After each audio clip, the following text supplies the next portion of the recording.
Ladies and gentlemen, welcome back to Buffalo SportsCenter. I am Don, and today we are going to discuss why the Buffalo Sabres are in fact so inconsistent to start out this 2023-24 season.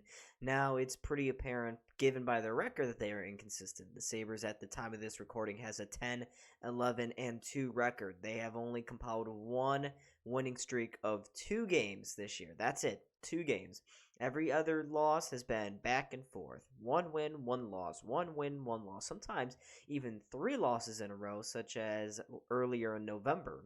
But this team has been very inconsistent. They haven't been able to find a consistent groove to themselves whatsoever. And today I'm going to look at 3 reasons why this is the case. But before I do that, make sure to hit that like button and subscribe. Of course, follow us here on the YouTube. Join the Discord, follows on Instagram as well, and follows on TikTok. All of those links are down in the description below. Now let's get to the first reason why the Sabres are so inconsistent, and it's because their defense. Sometimes it's there, sometimes it's not, but most times it's not. And in 15 games this year, the Sabres have given up 3 or more goals. And you can see there by the record at the bottom of the screen, it is abysmal what the record is in those games. It's not looking good.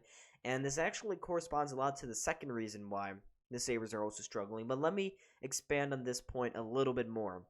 You see, this offseason, Kevin Adams wanted to invest into our defense, and a lot of fans as well were happy about that because presumably the defense is what stopped the Sabres from making the playoffs last season.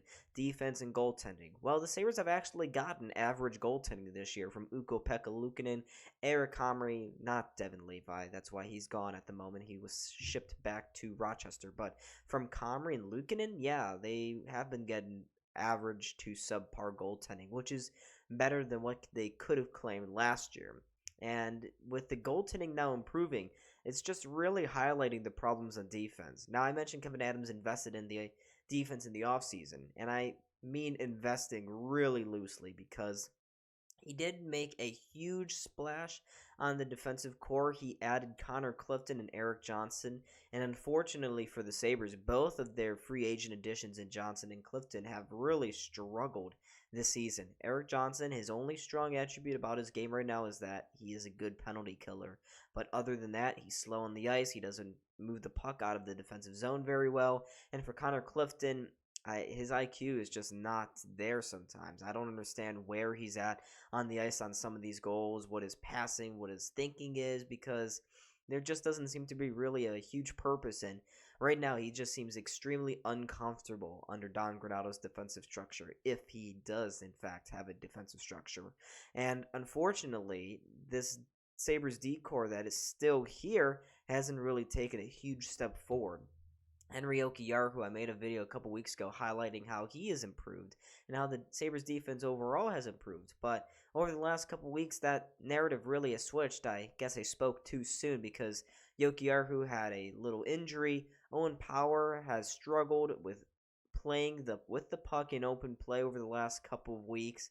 And Matthias Samuelsson is the guy that has really concerned me this season because last year, Sabres really were much better when he was on the ice. But this year, that has not been the case.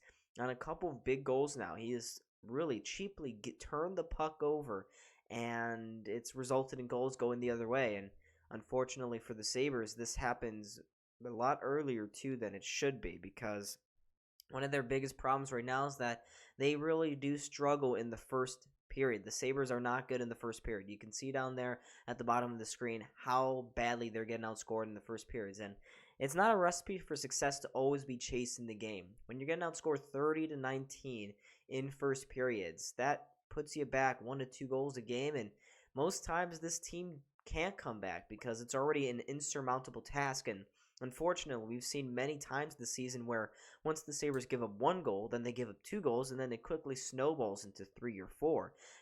Looking at you, New Jersey Devils, in those couple of games where the Sabres played you guys. And it's really bad because the Sabres play really good hockey sometimes, and their second periods have been very good. Their responses are usually good. The problem is they have to score 3, 4 goals sometimes to even get back into a winning position. And on most nights, even an average hockey team can't do that. And with the way the Sabres offense has been flowing this year, they just can't keep up anymore. And last year, they may have gotten away with it a couple more times than they have this year. And this year, it's really costed them. In games where they have to chase from behind, they've only won once, and that was against the Pittsburgh Penguins. They've come back once. And a couple nights ago against the St. Louis Blues, they were down by 3. They stormed back and scored 3, but that bad start really hurt them because their energy was already so well spent that right when they tied the game back up, St. Louis just came back and scored 3 more. And that also ties into the defense. And most of these goals that the Sabres are giving up are very preventable. They are deeply preventable. Problem is, for the Sabres, they look inevitable. Preventable looks inevitable. And that's not, a good recipe for success. You look at some of the better teams in the Atlantic right now. Toronto, Florida, Boston. These teams don't have those sort of problems. They're the ones who are pushing the issue. They're the teams that get out in front early and they make the other team chase the game. It is just not healthy to continuously chase the game because, one, it takes the spirit away from your guys. It takes away that belief that, yes, we can beat these teams when you're always behind. It doesn't matter if you're playing good. You're still behind, and that hurts morale. And number 2, we just haven't had the offense, and I alluded to it a couple of seconds ago. We do not have the offense, and most of that is because the depth scoring is not there this year. You'll look at guys like Jordan Greenway, who have had positive impacts but have not translated those impacts into goals. Jordan Greenway has 2 goals this year. Dylan Cousins, massive disappointment so far this year. He's only got 4 goals. Peyton Krebs, he's got 1 goal. Kyle Poso, 3 goals. Zemgus Girgensons, 1 goal.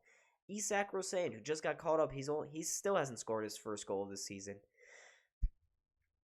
I almost sneezed there, but yeah, the Sabres just haven't had any depth. And you look at the bottom of the screen there, Skinner, Tuck, Thompson, and Tage hasn't even played for a couple of weeks, and he won't be playing for a long time after this recording. Dahlin, Peterka, JJ Peterka has been the only bright spot outside of the Sabres' core 6. Those guys have accounted for well over 50% of this team's goals. And this team hasn't scored very many. They've only scored 68 goals so far this year. That is well below what the playoff teams are currently scoring at right now. So the Sabres desperately need some of their second, third, fourth liners to start getting involved. Please get involved, guys.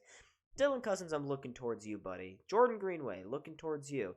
Hell, even Owen Power. Owen Power's got 1 goal this year. Ryan Johnson is yet to score. Matthias Samuelsson has 1 goal on the back end. So the Sabres just aren't getting enough goals from their players outside of their top line. That is also not a recipe for success because when you only have 1 scoring threat on your entire team, then the opposing guys can just take away them. And once they do that, they take away your entire team. That is really bad for the Sabres. And that also builds into and it creates a vicious cycle where the Sabres get down early. They do good things after that, but they only have 1 line scoring. And when you take those guys away, the other 3 lines, can they do anything? Can they score? No, they can't. They can't. So the other team doesn't really have to worry about it. All they have to do is throw lots of hits and forecheck the crap and take away the speed of this team because this team thrives on speed. Problem is, they have no belief. They have no belief. They stop skating. When they stop skating, they have no speed and no one scores. And then it just keeps building upon itself. It's a domino effect here of just pain and suffering and not good hockey play. Now, the benefits for all of these problems is that these are all preventable. You can fix these. Problem is, the Sabres are already 23 games into the season. Nearly a quarter of the way done, and they have yet to figure it out. Now, at this point, last season, the Sabres did not figure it out. They had a huge month of December and January where they did, so the Sabres are going to have to hope for a huge December, January, February, March, and April if they want to get into the playoffs because it's already so difficult to chase a playoff spot at this point in the season. Sabres have to work on that. They have to continue to work and build it. Find some consistency. Find some depth scoring. Find more defensive structure abilities. Connor Clifton, looking at you, buddy. Henry Okuyahu, looking at you. Owen Power. They have to all do better if this team does, in fact, want to break their playoff drought. But, folks, thank you so much for watching. I was Don, and this is Buffalo SportsCenter. Make sure to hit that like button and subscribe, and I hope to see all of you in the next video. Peace out.